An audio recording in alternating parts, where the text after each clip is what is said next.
Hi there, I'm Laura Martin Bovard, and you have found me on my Divine Hustler channel.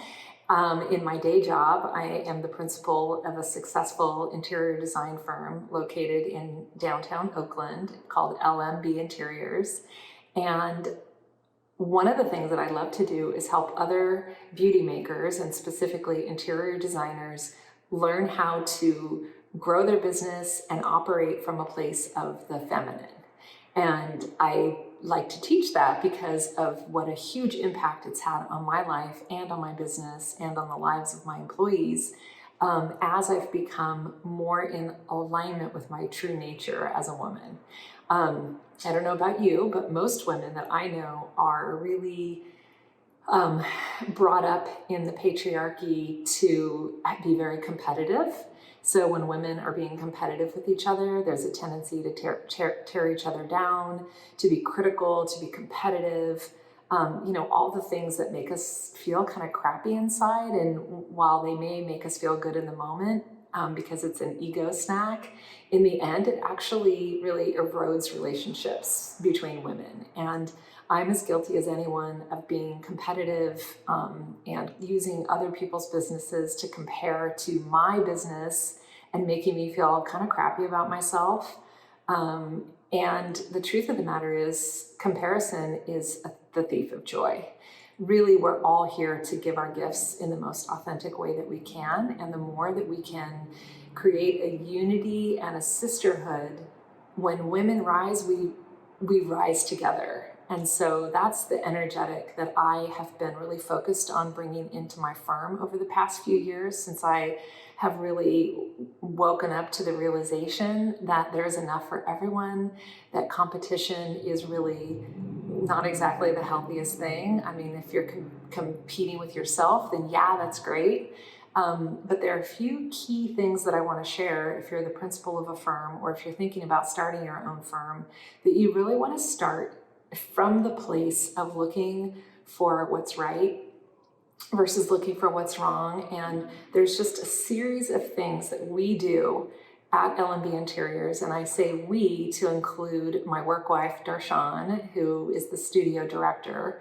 And it was partly when she stepped into her role as the studio director and really started to create a field of sisterhood and getting each other's back, that I started to realize that this is the only way I want to run the business, is in partnership and helping my younger sisters grow. And that means the designers who work with us and the other supporting actors who make up our team here.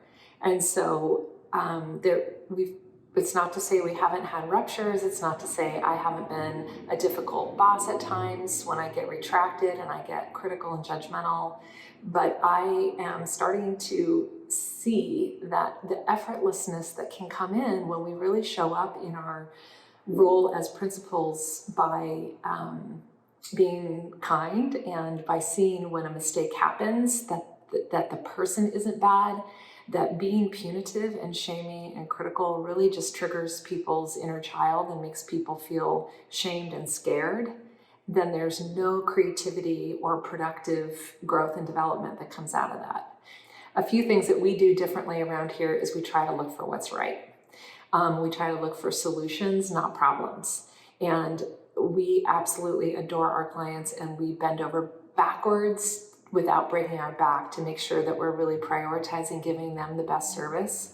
But I will say, clients come and go, but your staff is hopefully going to be there with you for a good long while. And we always prioritize service to our clients, but not at the expense of our staff feeling guilt tripped or shamed or made wrong. So people are showing up, giving their best and doing their best. And when they make a mistake, the last thing that they need is to have loads of shame and guilt heaped upon them. And that's something that the patriarchy teaches. So we have a looking for what's right policy around here. It's not to say that if somebody is not having a good attitude or not showing up and behaving in a way that's in alignment with our value system of not gossiping, not criticizing, not shame making, if we have an employee that's behaving that way, then what I've learned over the years is to nip it in the bud right away and not allow it to continue, because that just fosters toxicity in the environment. And that may be stating the obvious. Some of you may already know that, but this is really an offer for people who have been living out of the patriarchal constructs of running a business from this very right, wrong, good, bad, black and white kind of mindset. So treating staff with respect and grace, and also being mindful about how we hire our staff. So one of the things that we do is we make sure that we put them through some personality tests, and then we see how willing they are to do that, because our culture is that we are always going to be working on ourselves, whether it's in the office or out of the office. And I think it's super important that when you're hiring staff, to make sure that you are hiring people who have a high level of self-respect, and that they desire to grow and take responsibility for their actions. So thank you for tuning in and listening to some tips on how to run your business from the feminine. If you like this video, please give it a thumbs up and share it with your friends. And by all means, subscribe. I'll be offering more videos in the weeks to come, once a week, with tips on how to grow your business from the feminine, and how to live your life from the feminine, how to create your alter ego that will help you run a more highly functioning, energy-rich life. And I'm delighted to have you join me on the journey.